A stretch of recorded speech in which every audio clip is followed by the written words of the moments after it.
할렐루야. 할렐루야. 거룩하고 복된 주님의 날입니다. 하나님께 예배드리기 위해서 주님의 보좌 앞에 나오신 여러분들 주님의 이름으로 환영합니다. 이제 다 함께 자리에서 일어나셔서 우리 마음과 뜻을 다해서 영과 진리로 아버지 하나님께 예배드리겠습니다.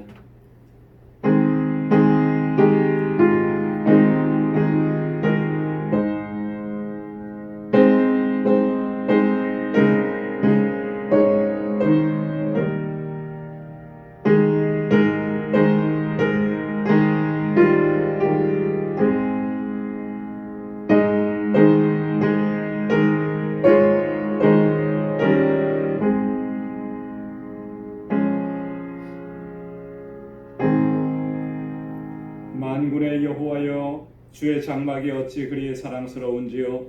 내 영혼이 여호와의 궁정을 사모하여 쇠약하며 내 마음과 육체가 생존하시는 하나님께 부르짖나이다. 나의 왕 나의 하나님 만군의 여호와여, 주의 제단에서 참새도 제 집을 얻고 제비도 새끼들 보금자리를 얻었나이다. 주의 집에 거하는 자가 복이 있나이다. 저희가 항상 주를 찬송하리이다. 아멘. 은혜가 풍성하시고 자비하신 만군의 주 여호와 하나님 아버지, 지난 한 주간 동안도 저희들을 지켜주시고 은혜 가운데 보호하시고 우리의 삶에 주의 평안으로 가득히 채워주심을 감사합니다. 거룩하고 복된 주님의 날을 허락해 주시고 다시금 주님의 보좌 앞으로 이렇게 나오게 하시며 주님께서 우리에게 베풀어 주신 그 사랑과 은혜를 기억하며 아버지 앞에 예배드리게 하심을 또한 감사합니다. 우리의 허물과 죄악을 그대로 가지고 나왔습니다. 우리의 죄악된 모습을 주님 앞에 고백합니다. 주님의 그 십자가의 보혈로 깨끗하게 씻어주시고 다시 정결하게 하시고 거룩하게 하셔서 하나님께서 받으시기에 합당한 예배를 주님께 올려드릴 수 있도록 도와주옵소서. 우리 온 마음을 다하고 힘을 다하고 뜻을 다하여 하나님을 예배하게 하시며 우리의 예배를 받아주시고 이 시간도 임하셔서 하늘의 평강으로 덧입혀 주옵소서.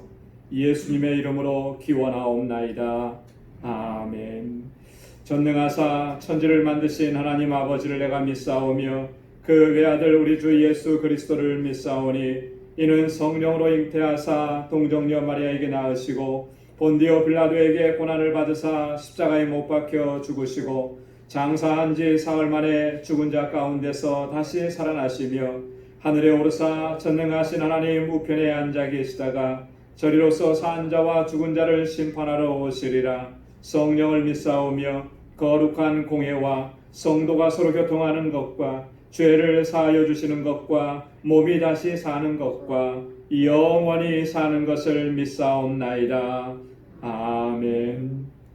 자리에 앉으시기 바랍니다. 찬송 34장, 새 찬송가 10장 우리 다 함께 찬양 드리겠습니다.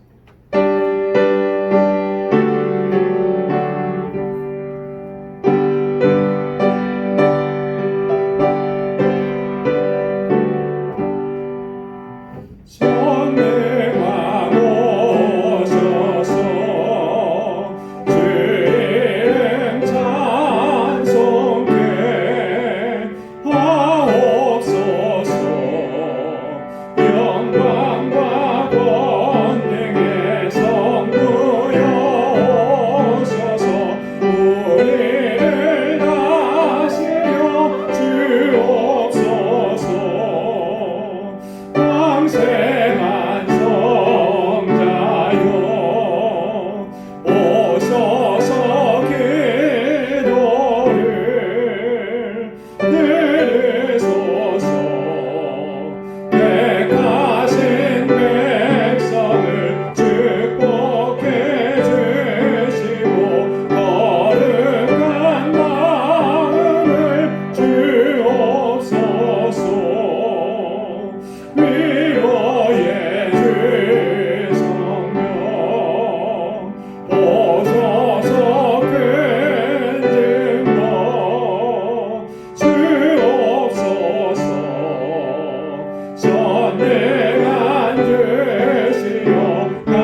김충경 장로님 나오셔서 기도해 주시겠습니다.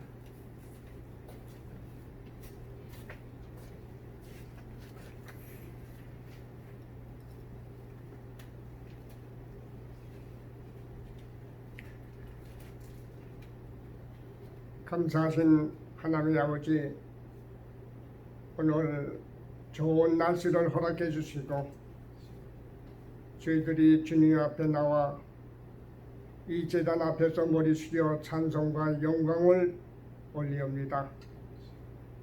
여호와는 나의 빛이요 나의 구원이니 우리가 여호와를 경외합니다. 이 예배를 받아주시고 우리의 삶이 행복과 슬픔도 있고 여러 가지 난관 속에 살아가지만은 이 세상에서 당하는 슬픔은 잠깐이요 영원하지 못합니다.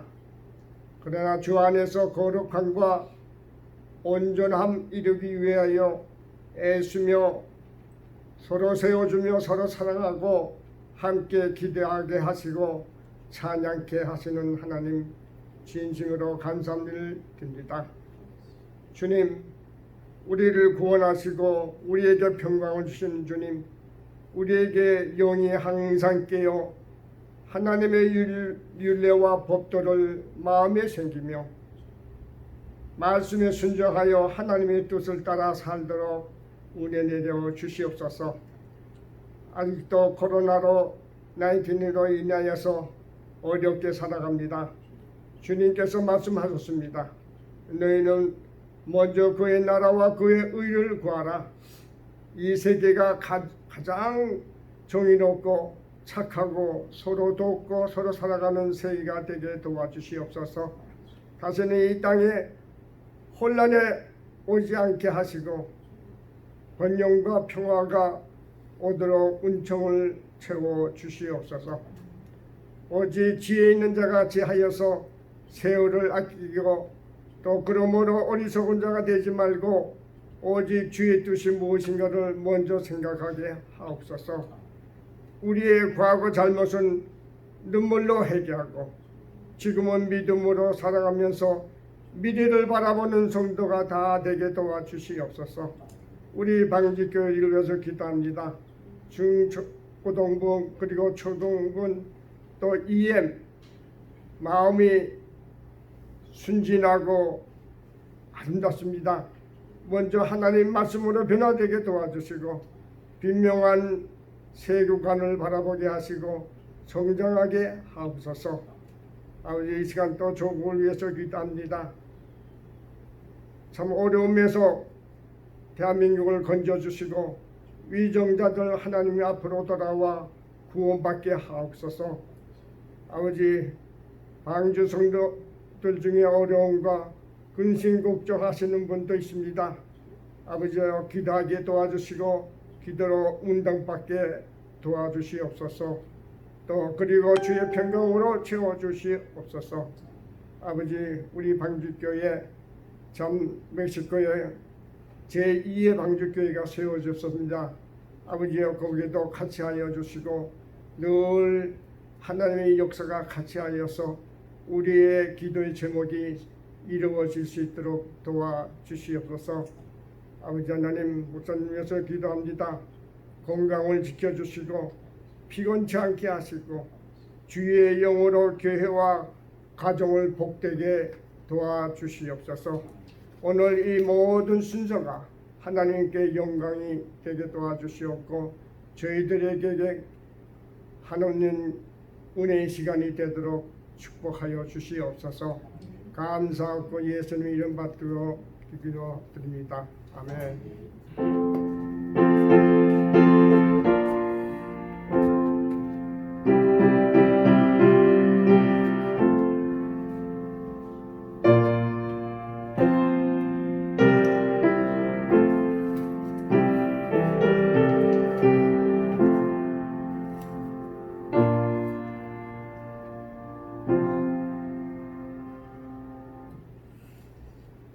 오늘 우리에게 주시는 하나님의 말씀은 신약 성경 에베소서 제4장 25절에서 32절까지 말씀입니다.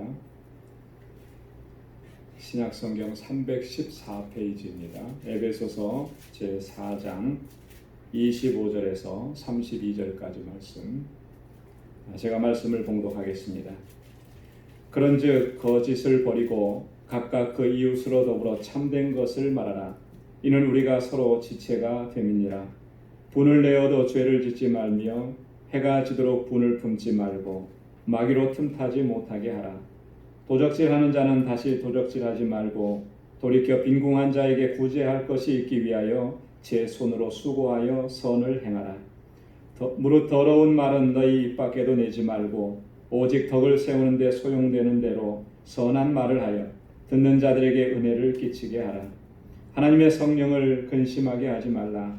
그 안에서 너희가 구속의 날까지 인치심을 받았느니라.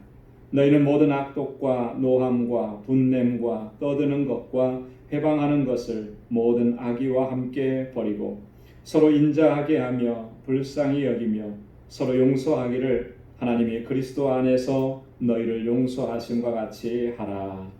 아멘. 할렐루야. 지난 주간에 저희 가정이 이사를 했습니다. 베이사이드 지역에서 와이스톤으로 이사를 했는데 하나님의 은혜와 또 여러 성도님들의 그 사랑과 기도 덕분에 이사를 잘 마쳤습니다. 이사를 할 때마다 느끼는 건데요.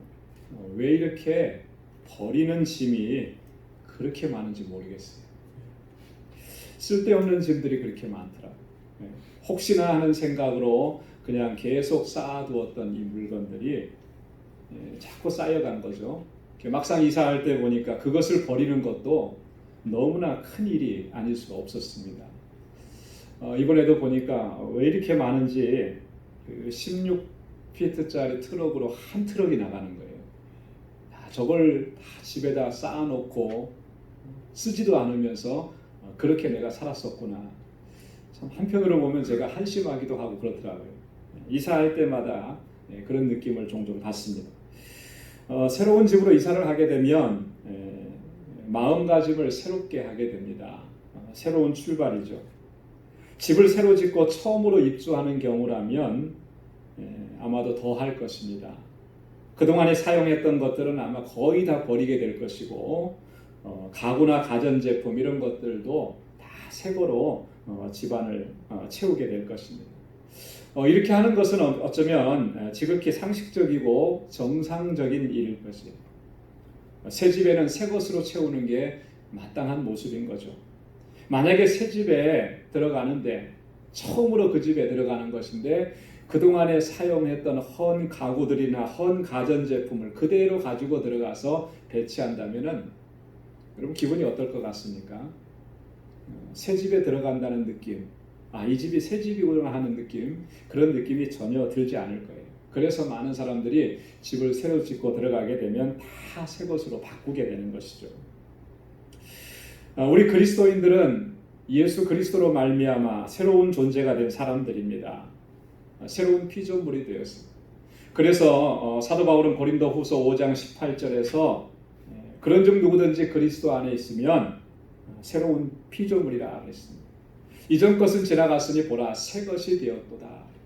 그리스도 예수 안에서 우리 그리스도인들은 새로운 존재, 새로운 피조물이 된 것입니다. 그리고 오늘 본문 말씀도 바로 앞부분에 보면 22절과 24절에 보면 바울이 뭐라고 얘기하냐면 그렇기 때문에 구습을 쫓는 옛사람을 벗어버리고 새 사람을 입으라 이렇게 우리에게 권고하고 있습니다. 여러분 새로운 존재가 되고 새로운 피조물이 되었다면 마땅히 그에 합당한 새 사람의 옷, 새 삶의 옷을 입어야 된다라고 하는 것이죠. 그래서 새 사람을 입으라 이렇게 권고하고 있는 것입니다. 새 사람을 입는다는 게 뭔가 바울은요 빌립보서 1장 27절에서 이렇게 이야기했습니다. 새 사람을 입는 것은 그리스도 복음에 합당하게 행하는 것이다. 우리가 새 옷을 입는 것처럼 그리스도인들도 새로운 존재로서 새로운 삶의 옷을 입어야 되는데 그것을 한마디로 얘기하라고 한다면 그리스도 복음에 합당하게 생활하는 것, 그것이 바로 새 사람을 입는 것이다. 그렇게 말씀합니다. 오늘 함께 봉독한 본문의 말씀은 어떻게 하는 것이 새로운 피조물로서의 삶을 사는 것인가, 이것을 우리에게 구체적으로 얘기합니다. 어떻게 하는 것이 하나님을 따라서 새 사람을 입는 것인가, 아주 자세하고 구체적으로 말씀을 하고 있습니다. 그래서 오늘 이 시간에는 오늘 이 말씀들을 중심으로 해서 우리의 삶의 모습을 진지하게 점검해 보기를 원하는 것입니다. 우리는 예수 그리스도로 말미암아 새로운 존재가 되었고 새로운 피조물이 된 그런 사람들인데, 정말 그렇다면 우리들의 삶의 양식이 오늘 사도 바울이 말씀하고 있는 이러한 내용들을 다 담아내고 있어야 된다라고 하는 거죠. 그런데 과연 우리가 오늘 본문에서 말하는 바울이 말하는 이 이야기들, 이런 삶의 양식을 과연 담아내고 있느냐라고 하는 거죠. 그래서 우리 자신을 돌아보는 거예요. 오늘 본문 말씀에 보면 바울은 먼저 버려야 될 것을 이야기합니다. 새로운 피조물들에게는 합당치 않은 그런 삶의 모습들을 먼저 얘기해요. 그래서 그것은 버려야 된다라고 하는 거죠. 구습을 쫓는 옛사람은 벗어버려야 된다라고 합니다. 그리고 나서 그 다음에 우리가 반드시 취해야 하는 그런 모습들에 대해서 이야기해 주고 있습니다. 어떤 모습을 반드시 우리가 택하고 취하고 우리의 삶의 옷으로 입어야 되느냐라고 하는 거죠. 오늘은 그 첫 번째 시간으로 세 가지만 먼저 말씀을 나눠보려고 합니다. 그 첫 번째는요, 25절 말씀인데요. 여러분 본문 말씀 펼쳐서 25절 함께 같이 읽어보도록 하겠습니다. 다 같이요. 시작. 그런즉 거짓을 버리고 그 이웃으로 더불어 참된 것을 말하라. 이는 우리가 서로 지체가 됨이니라. 아멘.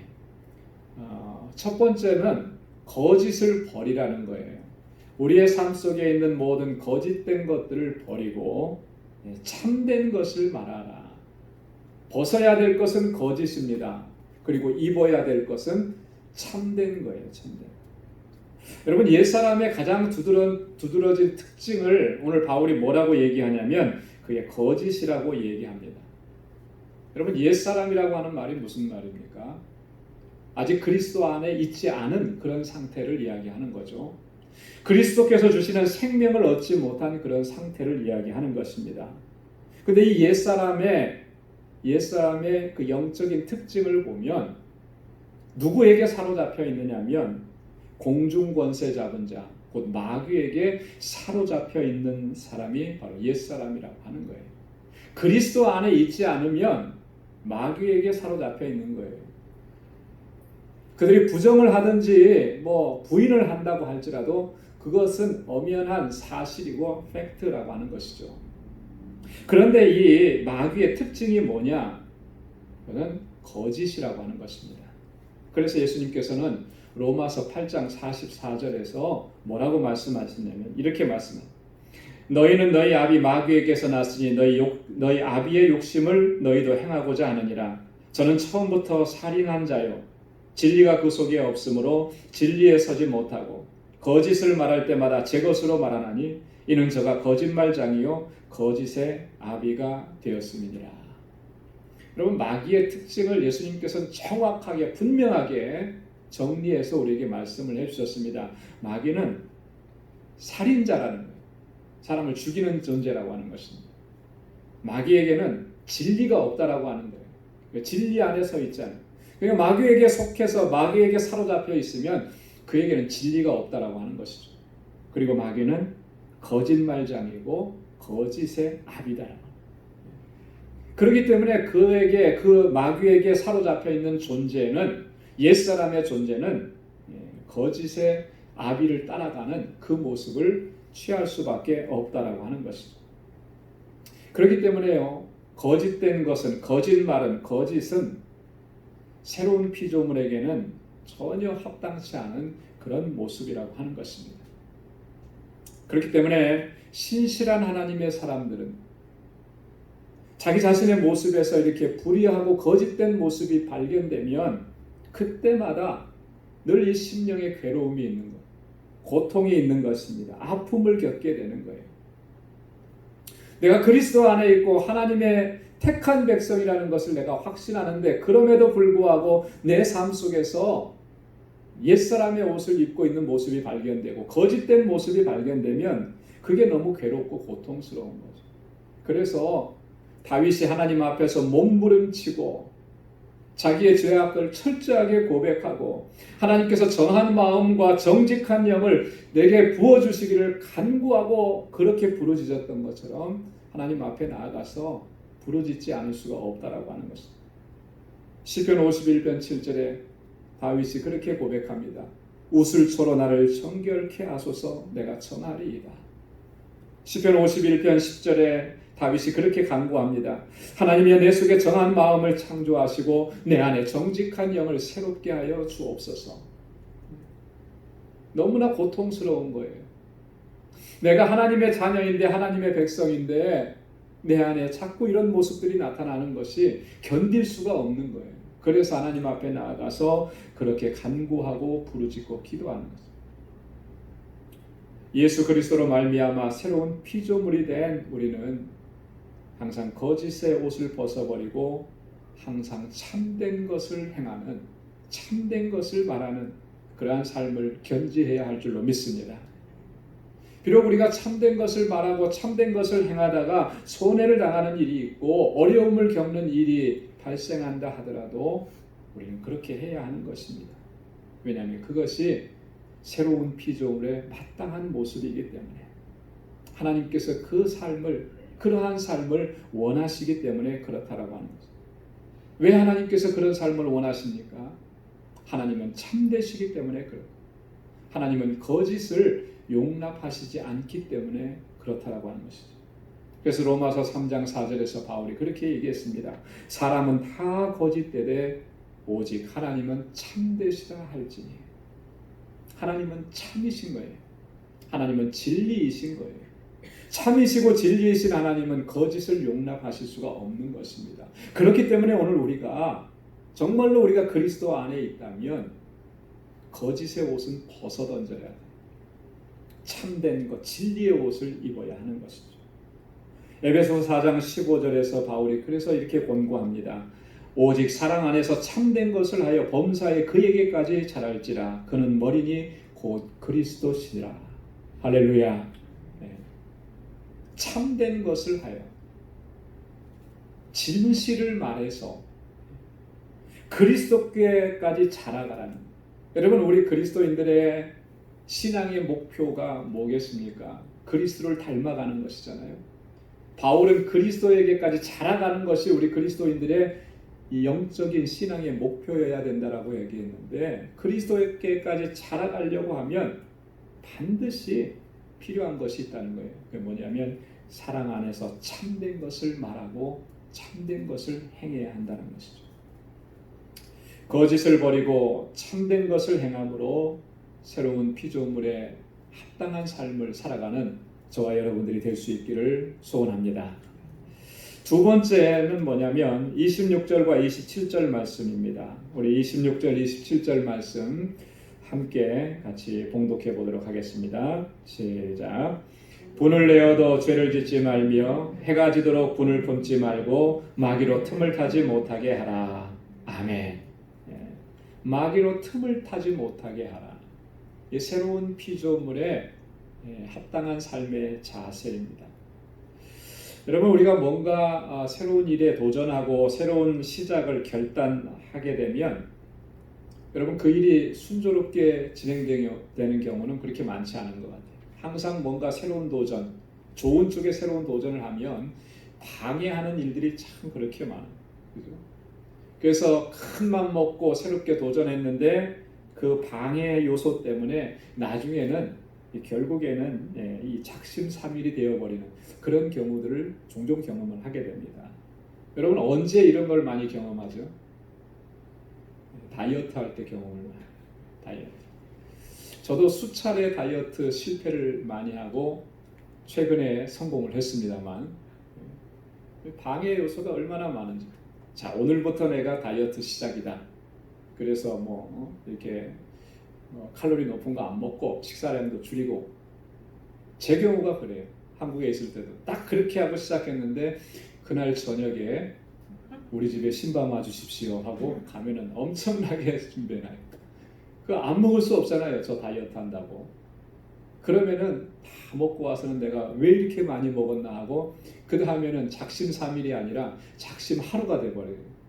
그런 경우들을 여러 번 경험을 했습니다.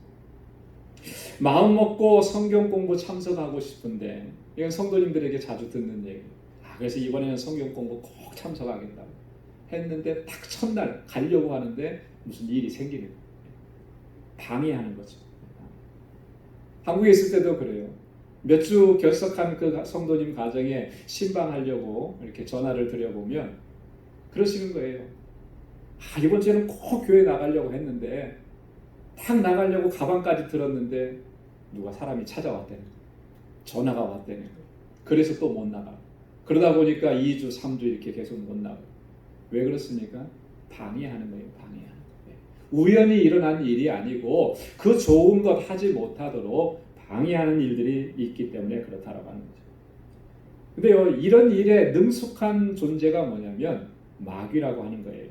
마귀는 너무나 지능적이고 능수능란, 아주 교묘합니다. 그래서 우리가 마귀가 이렇게 방해하는 요소를 잘 알아차리지 못할 때가 너무나 많다라고 하는 것이죠. 그래서 성경은 마귀가 행하는 이 일들을 뭐라고 표현을 했냐면 괴계라고 표현했어요. 괴계. 교묘한, 간교한 꾀라라고 하는 것이죠. 그렇기 때문에 이 마귀의 괴계를 우리가 이겨내려고 하면, 물리치려고 하려면, 그 방해 요소를 제거하려고 하면은 정말 정신을 차리고 근신하면서 깨어있지 않으면 안 된다라고 하는 것이죠. 그래서 바울은요, 에베소서 6장 11절에서 마귀의 괴계를 능히 대적하기 위하여 하나님의 전신갑주를 입으라 이렇게 권고했습니다. 뿐만 아니라 사도 베드로는 베드로전서 5장 8절에서 근신하라 깨어라 너희 대적 마귀가 우는 사자같이 두루다니며 삼킬 자를 찾나니 그랬어요. 이렇게 경고했다라고 하는 거예요. 그렇기 때문에 우리는요, 마귀에게 틈을 보여서는 안 돼요. 한번 틈을 보이게 되면 마귀는 그 틈을 이용해서 순식간에 파고 들어와서 우리를 점령하고 무너뜨리려고 그렇게 하는 거예요. 실제로 이렇게 마귀에게 틈을 보였다가 결국에는 정말 처참하게 파멸의 길을 걸었던 사람들, 그 사람들의 이야기를 우리는 성경에서 어렵지 않게 찾아볼 수가 있습니다. 그 대표적인 사람이 누구냐면 바로 가인이라고 하는 존재예요. 가인. 창세기 4장에 보면 가인은요, 하나님께서 아벨의 제물만 연락하시고 자신의 제물을 연락하시지 않으니까 그 마음속에 뭐가 일어났다고 기록하고 있냐면 분노가 일어난다는, 분노가. 누구에 대한 분노냐면 첫째는 하나님에 대한 분노고 두 번째는 동생 아벨에 대한 분노예요. 그리고 안색이 변했다. 안색. 마귀에게 틈을 보여줘. 틈을 보여줘. 여러분, 우리도 이런 경험이 있지 않아요? 그죠? 남들에겐 다 해줬는데 나만 안 해줬어. 그걸 알게 됐습니다. 그러면 이 마음속에 뭐가 일어나요? 처음에는 섭섭한 마음이 들다가 나중에는 분노의 마음이 들잖아요. 그죠? 이런 분노의 마음이 드는 것은 마귀에게 틈을 보여주는 거예요. 틈을. 그래서 하나님께서는 가인의 이런 모습을 보시고 가인으로 하여금 깨닫게 하시기 위해서 뭐라고 말씀하셨냐면 이렇게 말씀하셨어요. 창세기 4장 6절 7절에 보면 내가 분하여 함은 어찌니며 안색의 변함은 어찌니뇨. 내가 선을 행하면 어찌 낯을 들지 못하겠느냐. 선을 행치 아니하면 죄가 문에 엎드리느니라. 죄의 소원은 내게 있으나 너는 죄를 다스릴지니라. 한번 따라서 해보십시오. 너는 죄를 다스릴지니라. 하나님께서 가인에게 얘기하십니다. 죄를 다스리라. 이 죄를 다스리라고 하는 말씀은 오늘 바울의 표현대로라면은 마귀에게 틈을 주지 말라라고 하는 그런 말씀인 거예요. 자, 그런데 가인은 이런 하나님의 경고를 무시해 버렸죠. 그리고 마귀에게 틈을 보여줬습니다. 그 틈으로 마귀는 완전히 들어와서 가인을 사로잡아 버렸습니다. 결국에는 가인은 끔찍한 일을 저지르고 스스로 파멸의 구렁텅이로 빠져 들어가고 말았다라고 하는 것이죠. 그래서 바울이 오늘 그렇게 권고하고 있는 것입니다. 뭐라고 얘기하는? 분을 내어도 죄를 짓지 말, 해가 지도록 분을 품지 말라. 여러분, 이 말씀을 우리가 정말 귀담아 들어야 돼요. 분을 내어도 죄를 짓지 말며, 이 말 속에 뭐가 들어있습니까? 이 분을 내는 것이 죄로 발전할 개연성이 너무나 다분하다는 거예요. 분을 품고 있으면, 분노를 품고 있으면 그건 반드시 죄로 연결되어 있게 된다는 거예요. 그래서 분을 품지 말라는 거예요. 해가 지도록 분을 품지 말라. 여러분, 이 분노라고 하는 것은요, 이 속에 쌓아두면 쌓아둘수록 이게 사라져가는 게 아니라 점점 커져가요. 그죠? 하루가 지나면, 어제는 요만큼 미웠던 것이 하룻밤 지나고 나면 별의별 것이 다 연결돼요. 과거에 있었던 것까지 다 연결돼가지고 더 커집니다. 이거 해결하지 않고 일주일 가면요, 영영 원수가 되는 경우가 생겨요. 분노는 이렇게 커지는 성향이 있다라고 하는 거예요. 그래서 해가 지도록 분을 품지 말라, 이렇게 말씀. 죄를 짓기까지 분을 내고 해가 지도록 분을 품는 거, 이것은 마귀에게 틈을 보여주는 것입니다. 이렇게 마귀에게 틈을 보여주는 것은요, 우리에게는 너무나 치명적이 된다. 가인의 경우를 보면 얼마나 치명적인 것인지 우리가 너무나 잘 알게 됩니다. 자, 그렇다면 우리 마음에 분노가 일어날 때 어떻게 해야 되겠습니까? 너는 죄를 다스릴지니라 라고 하나님 말씀하셨는데, 어떻게 하는 것이 그 죄를 다스리는 것입니까? 그 분노의 마음을 다스리고 죄를 짓지 않을 수 있으려면 어떻게 해야 하는 것이냐? 어떻게 해야 돼요? 명상을 해야 됩니까? 꾹꾹 눌러 참아내야 되는 것이겠습니다. 시편을 묵상하다 보면 우리가 그 답을 찾을 수가 있어요. 답은 의외로 너무나 간단합니다. 우리가 다 알고 있어요. 그런데 그렇게 하지 않을 뿐이에요. 어떻게 해야 되는 거예요? 하나님께 나아가야 돼요. 하나님께 다 토해내야 되는 거예요. 하나님께서 다스려 주시기를 하나님 앞에 몸부림치면서 간구해야 되는 것입니다. 여러분, 내 의지로 그것이 다스려지느냐면, 내 의지로 그 분노를 다스릴 수 있느냐면 그렇게 할 수가 없어요. 더 커지면 커졌지 줄어들지 않는다라고 하는 것이죠. 그걸 다스려 주실 수 있는 분 하나님밖에 없으신 거예요. 그래서 시편 기자들은요, 그 마음에 분노가 일어났을 때, 억울한 일을 겪었을 때 지체 없이 하나님 앞으로 나아가서 부르짖고 간구했던 거예요. 시편 37편 7절로 8절에 보면, 여호와 앞에 잠잠하고 참아 기다리라. 자기 길이 형통하며 악인의 꾀를 이루는 자를 인하여 불평하여 말지다. 분을 그치고 노를 버리라. 불평하여 말라. 행하게 치우칠 뿐이라. 하나님 앞에 나아가서 부르짖고 기도하고 잠잠하게 하나님께서 행하실 일들을 기다리라는 거예요. 시편 42편 3절과 5절 말씀에 보면, 사람들이 종일 나더러 하는 말이 내 하나님이 어디 있느냐 하나니 내 눈물이 주야로 내 음식이 되었도다. 내 영혼아, 내가 어찌하여 낭망하며 어찌하여 내 속에서 불안하여 하는고. 너는 하나님을 바라라. 그 얼굴의 도우심을 인하여 내가 오히려 찬송하리로다. 할렐루야. 하나님 앞에 나아가야 돼. 사람들은 우리를 향해서 내 하나님이 어디 계시냐 해갖고 우리의 속을 다 긁어놓습니다. 상하게 합니다. 고통스럽게 합니다. 그래서 그 사람이 미워지고 분노의 마음이 일어납니다.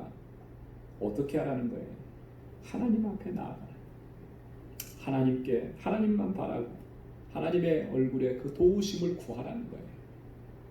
그러면 하나님께서 다스려 주시는 그런 은혜를 경험하게 돼요. 그렇게 우리는 우리의 분노의 마음들을 다스리고 하나님의 주시는 은혜 가운데에서 승리하는 삶으로 나아가야 돼요. 마귀에게 틈을 보여주면 안 돼요. 시시각각으로 우리에게 분노의 마음들이 생겨나죠. 짜증도 생겨나고 불평도 생겨나고 원망도 생겨나고, 그걸 계속하게 되면 미움이 발전하게 돼요.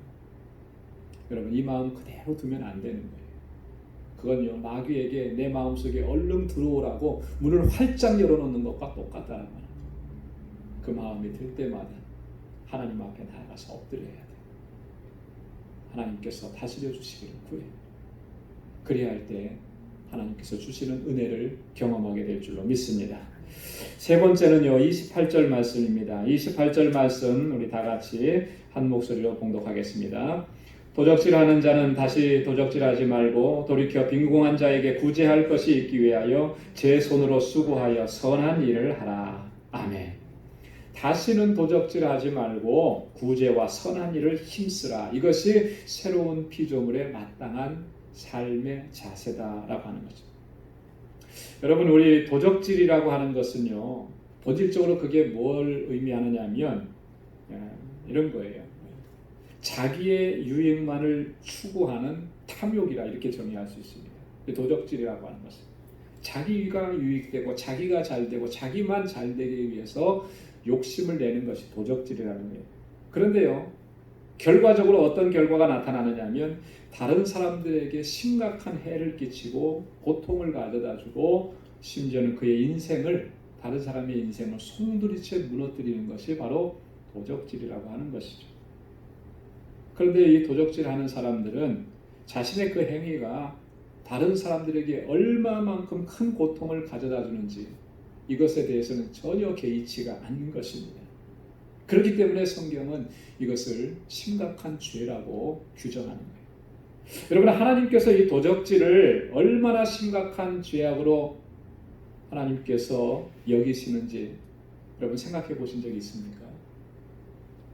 얼마나 하나님께서 심각하게 여기시면 10계명에 이것을 명확하게 기록을 해 놓으신 거예요. 몇 번째죠? 8번째. 도적질하지 말지니라. 도적질하지 말지니라. 그래서 사도 바울은요, 얼마나 이게 심각한 것인지 우리에게 이렇게 엄중하게 경고합니다. 고린도전서 6장 10절에 보면 도적이나 탐남하는 자나 술 취하는 자나 후욕하는 자나 토색하는 자들은 하나님 나라를 유업으로 받지 못하리라. 여기 보면은 토색, 후욕, 술 취함, 탐남 이런 것과 마찬가지로 도적도 하나님 나라를 유업으로 받지 못한다라고 합니다. 하나님께서 왜 이렇게 심각한 죄악으로 여기시는 것이겠습니까? 도적질을. 남의 물건 훔친 것에 대해서 왜 그렇게 심각한 죄로, 남의 권리를 빼앗은 것에 대해서 왜 그것을 심각한 죄악으로 여기시는, 그럴 수도 있지요. 살다 보면 모르고 그랬습니다. 이렇게 우리가 항변할 수도 있는데, 여러분, 이거는요 굉장히 심각한 문제예요. 하나님께서 왜 그걸 그렇게 심각한 죄악으로 여기시느냐? 예수님께서 한 율법사와 말씀을 나누신 적이 있습니다. 율법사가 먼저 예수님 찾아와서 질문을 했죠. 선생이요, 율법 중에서 어느 계명이 제일 큽니까? 그랬을 때 예수님께서 뭐라고 대답하셨어요? 하나님을 사랑하는 것이 첫째. 첫째는 하나님 사랑하는 것이고, 둘째는 그와 같이 내 이웃을 사랑하는 것이다. 율법과 계명과 하나님의 모든 말씀들의 핵심은 뭐냐? 하나님 사랑하는 것이고 이웃 사랑하는 것이다 하는 것이죠. 자, 그런데 앞에서도 잠깐 말씀드렸듯이 도적질이라고 하는 것은요, 이웃에게 엄청난 해를 끼치는 거예요. 그죠? 그것을 소유하고 있었던, 그것이 물질이든지 그것이 시간이든지 그것이 권리이든지 그 사람의 것을 빼앗는 것은 그 사람 상대방에게 엄청난 고통을 가해다 주는 것이 도적질이라고 그랬는데, 이런 행위는 하나님께서 지금 말씀하신 내 이웃을 내 몸과 같이 사랑하라고 하신 이 하나님의 절대적인 명령을 정면으로 거역하는 것이기 때문에 하나님께서 그것을 심각한 죄악으로 여기신다는 거예요. 여러분, 새로운 피조물, 새로운 존재가 된 사람들은 이제 다시는 이웃에게 해를 끼치고 고통과 절망을 안겨다 주는 일을 해서는 안 된다라고 하는 그런 말씀인 것이죠. 더 나아가서 내 이웃을 내 몸과 같이 사랑하라고 하신 이 주님의 명령에 절대적으로 순종하기를 힘쓰는 것이 새로운 피조물에 마땅한 모습이라는 것입니다. 그래서 오늘 본문에서 바울이 그렇게 얘기한 것입니다. 다시는 도적질하지 말고 단순하게 남의 물건 훔치지 말라는 얘기가 아니고요. 이웃에게 고통과 괴로움과 아픔을 주는 행위를 다시는 행하지 말고 이제는 빈궁한 자에게 구제할 것이 있기 위해서 제 손으로 수고하고 선한 일을 하라. 내 이웃의 고통과 아픔을 돌아보고 내 손으로 땀 흘리고 내 손으로 수고해서 선한 일을 행하라. 그에게 도움을 주는 것, 그에게 사랑을 베푸는 것, 그것이 새로운 피조물의 마땅한 모습. 사도 바울은 이런 모습을 가리켜서 데살로니가전서 1장 3절에서 사랑의 수고라 그랬습니다. 사랑의 수고. 사랑하는 성도 여러분, 오늘 우리가 세 가지 말씀을 함께 나눴습니다. 새로운 피조물, 그리스도 안에서 새로운 존재가 된 사람들은 무엇을 버려야 하는지, 옛사람의 옷을 벗어버려야 되는데 무엇을 버려야 하는지, 그리고 어떤 옷을 입어야 되는지, 새 사람의 삶에 합당한 옷이 어떤 옷인지 하나님께서는 그걸 우리에게 어떻게 말씀해 주셨는지 세 가지로 우리가 살펴봤습니다. 거짓을 버리고 항상 참된 것을 말하라. 분을 내어도 죄를 짓지 말고 해가 지도록 분을 품지 말고 마귀로 틈타지 못하게 하라. 다시는 도적질하지 말고 구제와 선한 일에 항상 힘쓰라. 이것이 새로운 피조물의 마땅한 모습이다. 여러분, 이것을 항상 기억하고 내 삶에 이러한 모습이 정말 내 삶 속에서 배어 있는지를 늘 살피면서 하나님 앞에 또 세상 앞에서 새로운 존재, 새로운 피조물답게 그렇게 우리의 삶을 바르게 세워가는, 또 그렇게 하나님께 영광 돌리며 살아가는 저와 여러분들이 될 수 있기를 주님의 이름으로 축원합니다. 기도하겠습니다. 하나님 아버지, 참 고맙고 감사합니다. 오늘도 주님께서 저희들을 이렇게 사랑해 주셔서 은혜의 보좌 앞으로 불러주시고 주님 찬양하고 예배하게 하시고 하나님의 귀한 말씀을 들려주시고 우리의 심령과 우리의 삶의 모습을 되돌아볼 수 있도록 인도해 주시니 감사합니다. 그리스도 예수로 말미암아 새로운 피조물이 되었습니다. 옛사람의 옷을 벗어버리게 하시고 이제는 새 사람의 옷을 입을 수 있도록 도와주옵소서. 아버지 하나님, 주님께서 기뻐하시고 주님께서 원하시는 그 삶을 살아갈 수 있도록 주 성령께서 우리를 붙잡아 주시고 인도하여 주시고 하나님께 영광 돌리는 삶을 살아가기에 부족함 없도록 우리 인도하여 주옵소서. 감사하며 예수님의 이름으로 기도드리옵나이다. 아멘. 우리 찬송 493장 새 찬송가 436장 우리 함께 부르시면서 준비하신 예물을 주님께 드리겠습니다.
주님의 그 크신 은혜와 그 사랑 너무나 고맙고 감사합니다.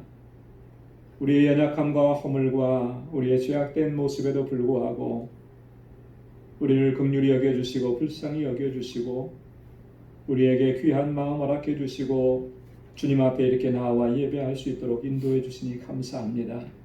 오 하나님 아버지, 날마다 주의 은총 가운데 하나님 앞에 온전한 모습으로 설 수 있도록 도와주옵소서. 나는 연약하오나 주님은 강하시고 나는 부족하오나 주님은 완전하시기에 그 완전하신 손길로 우리를 붙잡아 주시고 새롭게 하시고 날마다 거룩하신 주님 앞에 서기에 부족함 없도록 인도하여 주옵소서. 아버지께서 우리에게 베풀어 주신 그 사랑과 그 은혜는 너무나도 크고 놀라워 다 기록할 수 없고 다 표현할 수가 없습니다. 그럼에도 불구하고 이 시간 그 감사와 감격의 마음을 가지고 주님을 예배하며 하나님 우리에게 허락해 주신 물질을 구별하여서 감사의 예물로, 11조의 예물로, 선교의 예물로, 구제의 예물로, 건축 예물로 하나님 구별하여서 주님 앞에 올려드립니다.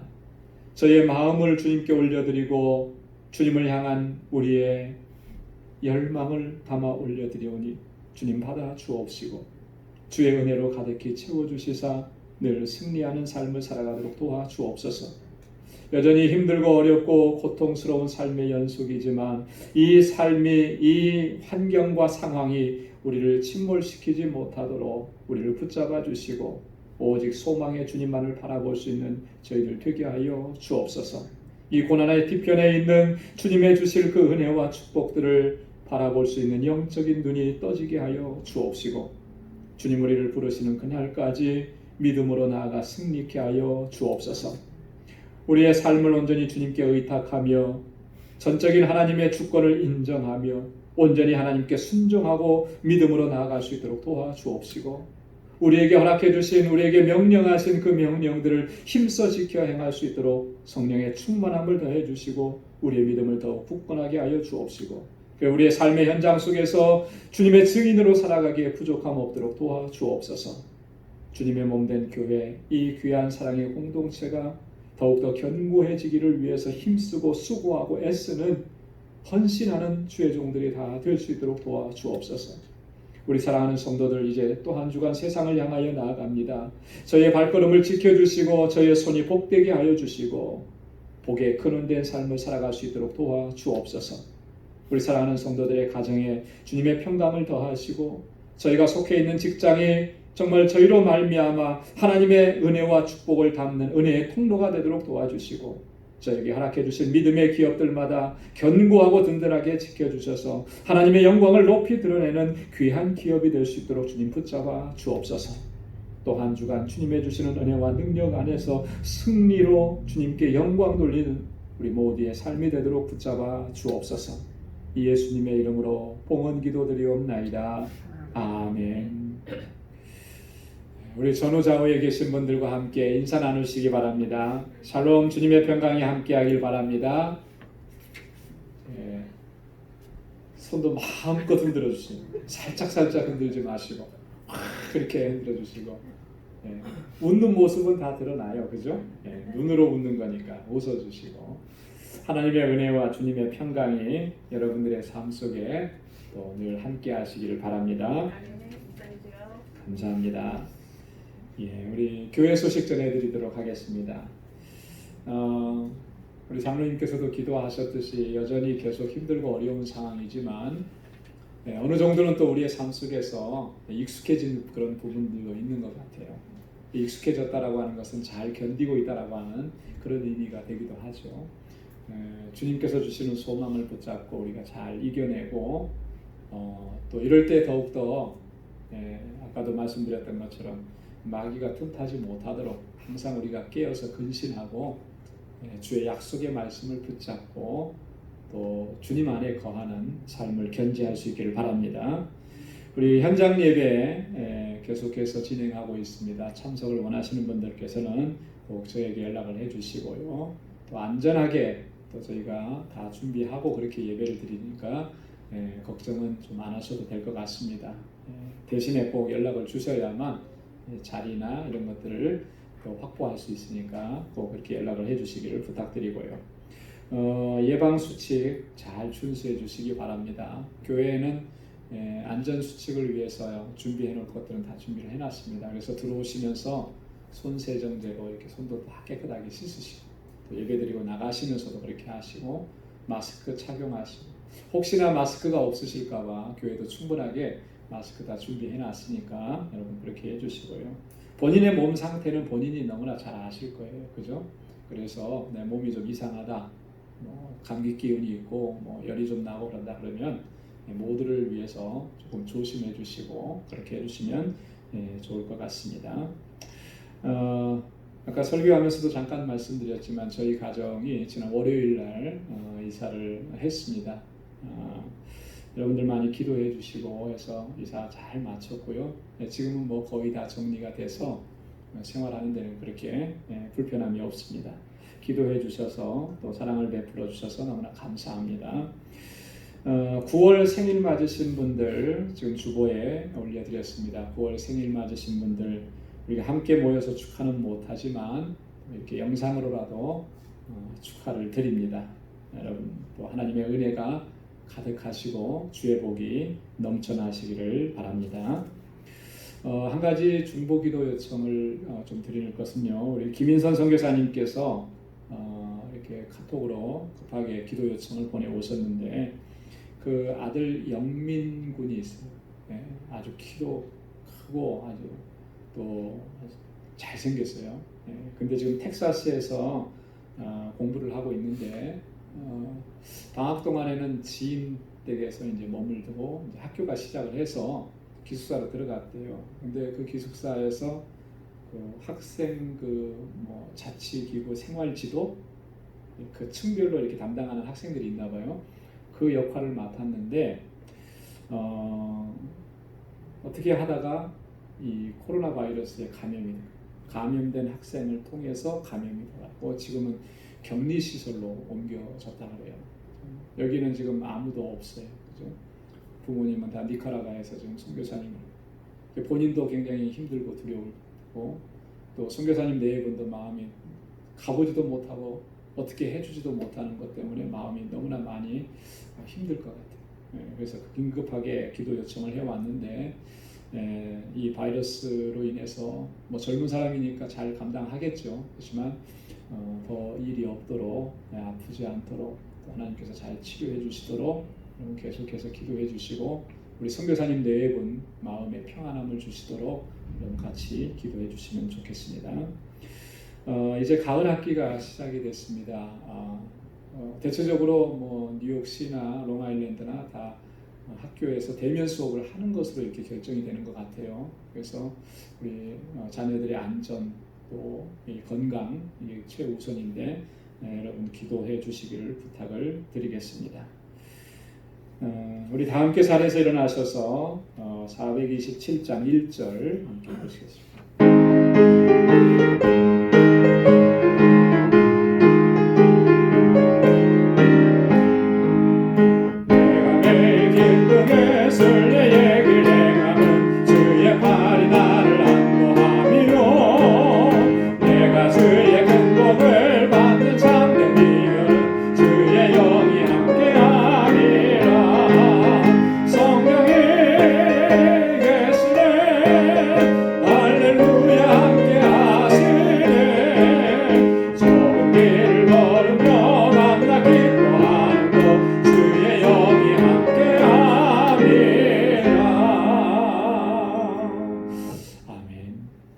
이제는 우리 주 예수 그리스도의 무한하신 은혜와 하나님 아버지의 크고 놀라우신 사랑과 성령의 위로 교통 충만하심의 역사가 예수 그리스도 안에서 새로운 피조물이 되어 하나님께서 기뻐하시고 하나님께서 영광 받으시는 삶으로 나아가기로 결단하며 우리에게 주어진 삶을 향하여 나아가는 우리 방주의 모든 믿음의 권속들과 또 저들의 가정과 직장과 생업의 터전과 학업 위에 이제로부터 영원까지 함께 하시기를 간절히 축원하옵나이다. 아멘.